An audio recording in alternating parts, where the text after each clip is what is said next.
Dear my people, മധുവിധ movie ലോഞ്ചിലാണ് ഞാനിപ്പോൾ ഉള്ളത്.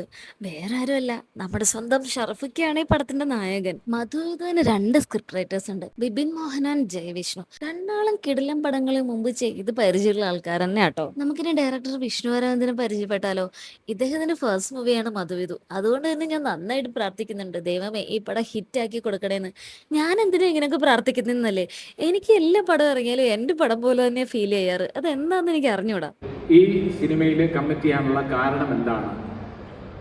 അപ്പം ഞാൻ പറഞ്ഞു, അതിൽ പ്രധാനപ്പെട്ട കാരണം എന്ന് പറയുന്നത് ഷറഫുദ്ദീൻ ഇതിലെ നായകനാകുന്നു എന്നതാണ്. ഞാൻ big round of applause ladies and gentlemen, please welcome psycho the one and only. Jagadish ചേട്ടന്റെ കയ്യിലേക്ക് മൈക്ക് കിട്ടിയത് ഓർമ്മയുള്ളൂ. പിന്നെ അവിടെ എനർജിയുടെ ഒരു പൂരപ്പറമ്പായിരുന്നു.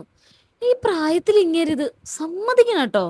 സത്യം പറഞ്ഞ സീനിയർ ആക്ടേഴ്സിനെയൊക്കെ നമ്മൾ കണ്ട നമിച്ചു. അത്ര ഡെഡിക്കേറ്റഡ് ആണ് അവരൊക്കെ. മധുവിധു എന്ന് പറഞ്ഞ സിനിമയില് ആദ്യം കഥ പറയാൻ വരുന്നത് മോളെടുത്താണ്, കല്യാണിയുടെ. വളരെ സന്തോഷം. പിന്നെ ഷർഫിൻ്റെ കൂടെ ഞാൻ പടങ്ങൾ ചെയ്തിട്ടുണ്ട്. അതുകൊണ്ട് തന്നെ എനിക്കും ഒരുപാട് സന്തോഷം. ഇഷ്ടപ്പെട്ട എല്ലാവരും ഉള്ളതിൽ ഒരുപാട് സന്തോഷം. ആൻഡ് കുറച്ചും കൂടി സ്പെഷ്യലാണ് ബിക്കോസ് എൻ്റെ അച്ഛനായി തന്നെ ഈ സിനിമയിലുണ്ട്. That is very special for me. സൈച്ച, Jagadish uncle, thank you so much. അസീസ്ക, റിലീസാവാൻ പോകുന്ന സിനിമയുടെ തലേ ദിവസം ഈ സമയത്തെങ്കിലും പരിപാടി ഞാൻ ഒരിക്കലും പിടിക്കില്ല. ഞാൻ പറയും നടക്കില്ല, ഞാൻ ഉണ്ടാവില്ല എന്ന് തന്നെ പറയാം. അത് ചിലപ്പോൾ ഞാൻ വഴക്കൊക്കെ ഇടവരും.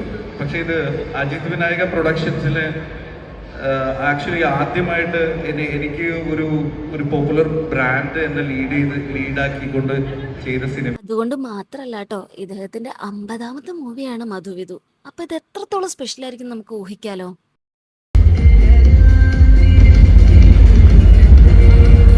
എന്തായാലും ഒരു മൈൽ സ്റ്റോൺ ആണ്. കല്യാണി many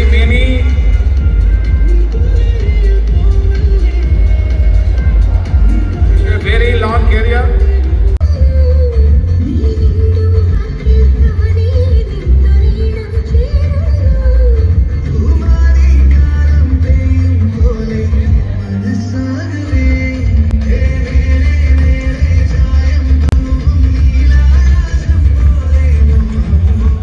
ഞാനിത് എഡിറ്റ് ചെയ്ത് വന്നപ്പോഴത്തേനും പടം ഓൾറെഡി തിയേറ്ററിൽ ഇറങ്ങിക്കഴിഞ്ഞു. അപ്പൊ എല്ലാവരും പടം പോയി തിയേറ്ററിൽ കാണാൻ അഭിപ്രായങ്ങൾ അറിയിക്കാം.